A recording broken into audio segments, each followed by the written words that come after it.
We don't need to tell you that it's been hot outside, and this week the Earth has hit a new milestone.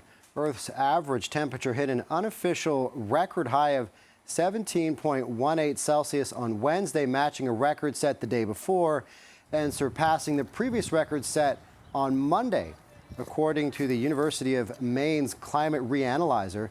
So 3 days of record temps, and for more on this, we're joined by Frank Siglenieks. He's the University of Waterloo Weather Station Coordinator. Frank, thanks so much for joining us this afternoon. No problem, Scott. 3 days of record global temperatures. What are we seeing? Give us the big picture overall. What does this all mean?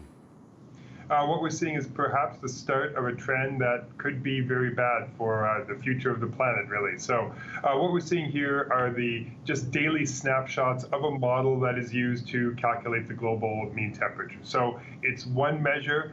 It'll be a lot more significant once we get into other measurements, NOAA and NASA and the UK Met Office, once they come down with, let's say, the June temperature, and that's already looks like it's going to be high.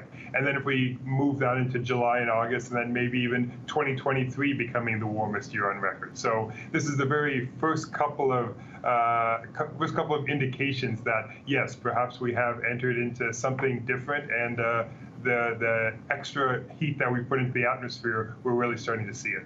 So this one in particular is an unofficial record, not an official government record, but as you said, as more stats come out from different organizations, how will these numbers be rolled into that and used as part of those other numbers that we do come out from more government official database?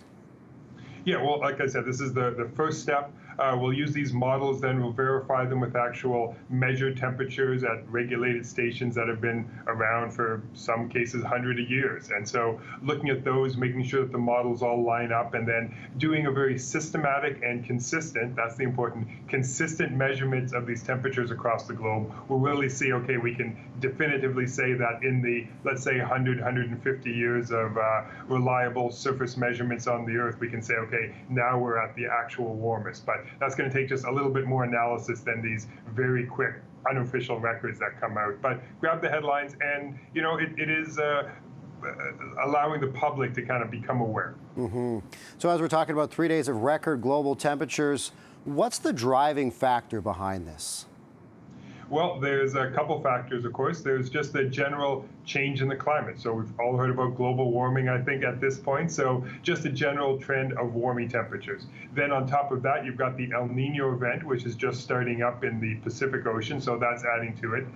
Plus, just this year, we've actually had less dust coming off the Sahara Desert. And you might wonder, well, what's that doing? Well, that means less dust in the atmosphere, more of the sun's rays are hitting the Atlantic Ocean. That's right, raising the temperature more than likely. And there's also this unknown effect that the shipping industry actually got rid of sulfur in the fuel, reduced greatly the amount of sulfur in the fuel, which again put less particulates in the air and more sun hitting the Earth's surface. So all of these are a combination, and just seems to be all coming together right now at this particular point in time, but who knows, in the future we may even see higher and higher temperatures. Yeah, so you said all coming together at this one particular time, but can we expect to see much more of this in the future now?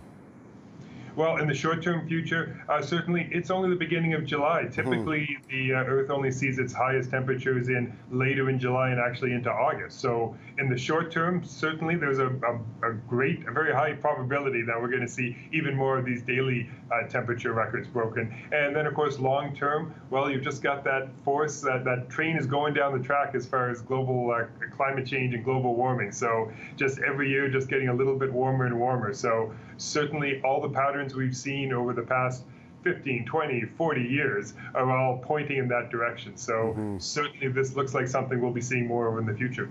All right, Frank Siglenieks, University of Waterloo Weather Station Coordinator, thanks so much for your time this afternoon. No problem, Scott.